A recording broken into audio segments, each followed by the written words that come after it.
Bonjour à tous, je suis très heureuse de vous retrouver sur ma chaîne Cook Like a Champ pour une nouvelle recette. Aujourd'hui, je vous propose de réaliser une terrine d'ailes de raie aux clémentines de Jaffa. On garde les ingrédients et on fait la recette.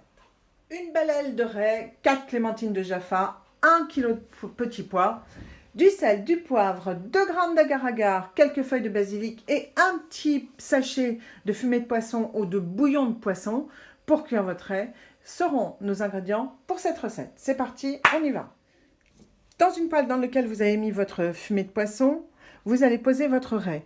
La raie, vous le mettez côté peau noire à l'extérieur parce que c'est le côté le plus charnu. Donc, on va commencer par cuire celui-là avant de la retourner. Donc, on part à eau froide et on le met en cuisson. Voilà, c'est parti. Ça, c'est bon. On continue. Comme vous pouvez le voir, j'ai ajouté à notre fumée de poisson quelques grains de poivre noir, poivre gris et des baies roses. Moi, je continue sur les clémentines. Pendant que l'aile de raie est en train de cuire, on prend nos clémentines et on va les lever à vif. Donc vous les prenez et on enlève la peau comme d'habitude. Une fois que vous avez ôté la peau de vos clémentines, maintenant on va ôter les petits quartiers. Les quartiers de la clémentine sont levés à vif. On fait ça maintenant pour les 3 autres et on se retrouve. Vous avez terminé de lever vos quartiers de clémentine à vif. Vous avez gardé le jus de clémentine d'un autre côté. Maintenant on prend les petits pois et on les écosse. Puisqu'on écosse nos petits pois frais, n'hésitez pas à en mettre quelques-uns dans du coton pour le faire germer. Le reste, on continue d'écosser. Les petits pois sont écossés, on va les cuire dans de l'eau bouillante salée. On va les plonger dedans quelques instants, 2-3 minutes maximum, et on les refroidit à l'eau froide ou même glacée. C'est parti. Entre-temps, je reviens 5 secondes sur ma raie. Là, elle est en train de bouillir, elle va trop vite d'ailleurs. Je vais la baisser un petit peu, et puis je vais surtout la retourner. Donc je retourne ma raie, et en même temps, je fais cuire les petits pois. La raie étant retournée, on finit la cuisson de celle-ci. Cela fait maintenant à peu près 12 minutes que mon aile de raie est en train de cuire tranquillement. Donc maintenant, je vais l'enlever et on va la dépioter ensemble.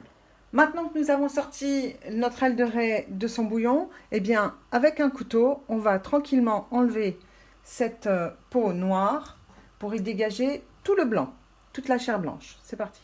Une fois que vous avez dégagé la première peau, vous allez prendre votre couteau et avec votre couteau, retirer les morceaux de raie, comme ceci, qui sont cuites. Ok?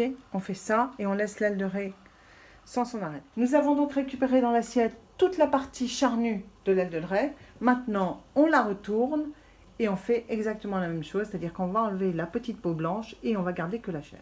Nos petits pois, quant à eux, bouent depuis 2-3 minutes. Donc maintenant, je les enlève, je les mets dans de l'eau glacée et je les égoutte. Donc de l'autre côté de notre raie, on procède de la même manière. On enlève cette petite peau, comme ceci. Et on va garder uniquement la chair. Les clémentines sont prêtes. L'aile de raie est cuite, les petits pois sont blanchis, les feuilles de basilic sont parfaites. Maintenant, on monte notre terrine. Premièrement, vous tapissez votre fond de terrine avec les clémentines levées à vif. Ensuite, vous y disposez une rangée de feuilles de basilic. Une fois que vous avez assaisonné vos feuilles de basilic en poivre, vous allez y mettre une rangée, une couche d'aile de raie. Voilà, votre couche d'aile de raie est mise. Vous avez fait en sorte que les parties bien blanches de votre aile de raie soient extérieures. Maintenant, on va mettre un petit peu de sel, un petit peu de poivre et on recouvrira d'une couche de petits pois. Une fois que vous avez mis votre couche de petits pois, vous réassaisonnez sel-poivre et on va y installer les quelques clémentines à vif qui nous restent au milieu.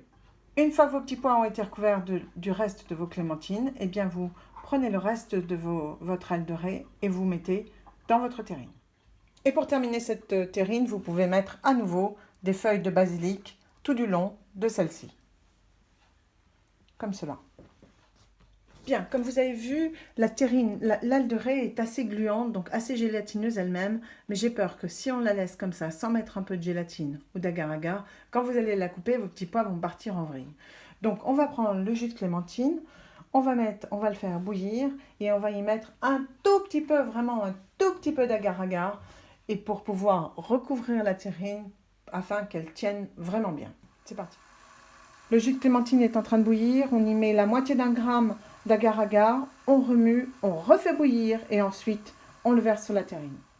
Maintenant que votre préparation d'agar-agar et jus de clémentine est prête, vous allez la verser sur votre terrine et essayer de la faire pénétrer bien, pas à l'extérieur comme moi, à l'intérieur de la terrine. Voilà, vous avez mis votre agar-agar et votre jus de clémentine. Moi, je vous propose de prendre un petit plat, de l'envelopper dans du film, de mettre votre plat sur votre terrine, ce qui va faire un effet de presse. Et on va mettre un poids et on va le laisser au frigidaire pendant au moins 1 à 3 heures. La terrine est restée 2h30, 3 heures dans mon frigidaire, donc avec un poids par-dessus le plat. Donc j'enlève le plat, vous voyez, elle est bien pressée et maintenant on va la démouler. Démoulons donc la terrine sur un plat. La terrine s'est démoulée toute seule. Vraiment, j'ai eu qu'un petit coup de couteau à passer sur les bords et je l'ai retournée et ça s'est démoulé. La voilà. Maintenant, on va la décorer et on n'a plus qu'à la servir. Notre terrine est décorée, il ne vous reste plus qu'à la déguster. Et si vous voulez parfaire le tout, vous pouvez peut-être faire une petite vinaigrette à base de jus de clémentine, vinaigre balsamique blanc et huile d'olive, du sel, du poivre et faire une petite salade verte à côté et ça sera excellent. Je vous souhaite une bonne dégustation. Et bien voilà, j'espère que cette terrine d'ailes de raie vous aura plu et séduira vos amis si vous la leur faites. N'hésitez pas à me le faire savoir dans vos commentaires, n'hésitez pas non plus à liker ma vidéo et à vous abonner à ma chaîne Cook Like a Champ. Nous on se retrouve très prochainement pour une nouvelle recette. Salut à tous!